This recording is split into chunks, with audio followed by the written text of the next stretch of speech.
No Reservations is one of those films that I thought might not be my kind of thing. It took me a long time to get around to watching it. But actually, when I did watch it, I was actually really pleased with it, and I'm glad that I finally took the plunge. It was released in 2007, directed by Scott Hicks, with a screenplay by Carol Fuchs, and stars Zeta-Jones, Aaron Eckhart, and Abigail Breslin. Fabulous cast. I'm a big fan of Abigail Breslin, specifically her younger work, because I think she's one of the most phenomenal child actresses of the early 21st century, and this is absolutely no exception. So in this one, Catherine Zeta-Jones' character Kate becomes the legal guardian of her young niece, but she is a top chef in a restaurant, and suddenly she can't just do absolutely everything. Somebody else comes on board, Aaron Eckhart's character Nick, and there's quite a bit of tension between Nick and Kate.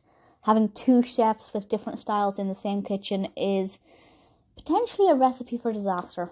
And the film's all about Kate having to juggle her professional life with her newfound, parental life, and also developing a companionship to begin with Nick.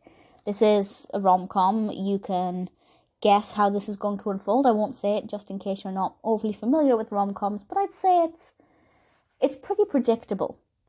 But what I like about this and what makes it different to most rom-coms, first of all, is the fact that they're two chefs. I personally haven't seen a rom-com about two chefs in Manhattan. There may be some, but for me, that setting, the narrative itself, was unique.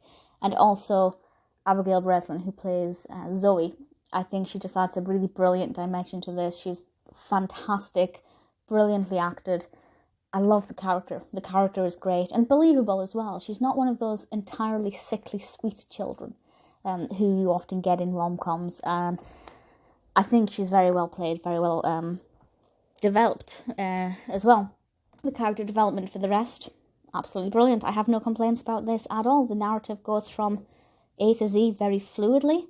It's easy enough to follow the story, but it's not overly predictable. I'm not saying the outcome isn't predictable, but at the same time, there are certain things that happen within the narrative that I hadn't expected along the way. So the journey is certainly very interesting. I can't fault it, really. It's not my favourite film. I'd watch it again if somebody wanted to watch it with me, but I probably wouldn't ever choose to watch it. But that's just because I'm no longer the biggest fan of rom-coms. I used to be, which is weird, that's really weird why I hadn't seen this before, because it at one point would have been exactly my kind of film. But even though it's no longer my kind of film, I did thoroughly enjoy it. 6.3 out of 10 on IMDb, Metascore of 50, both fairly respectable ratings. If you like comedies, rom-coms, or Abigail Breslin, or obviously Zeta-Jones and Eckhart, I'd say No Reservations is a pretty safe one to go with.